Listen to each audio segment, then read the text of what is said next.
Selanjutnya, saudara, seorang mahasiswa di Kabupaten Goa, Sulawesi Selatan tewas usai terlindas mobil truk yang datang dari arah berlawanan.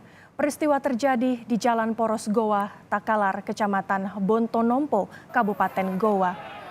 Peristiwa bermula saat korban mengendarai sepeda motor dari arah Goa menuju Kabupaten Takalar.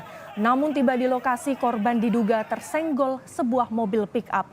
Lalu terjatuh ke arah kanan, kemudian korban terlindas truk yang datang dari arah berlawanan.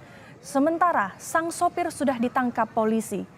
Kasus ini ditangani langsung oleh unit Laka Lantas Polres Goa. Yang berada di Makassar, yang kebetulan mahasiswi tersebut tinggal di sebuah mobil pick-up warna hitam yang bergerak dari arah barat ke timur, menyerempet sebuah sepeda motor yang dikemudikan oleh korban, di mana korban terjatuh ke samping kanan mobil Mitsubishi Supro, sementara sepeda motornya terlempar ke arah sebelah kanan.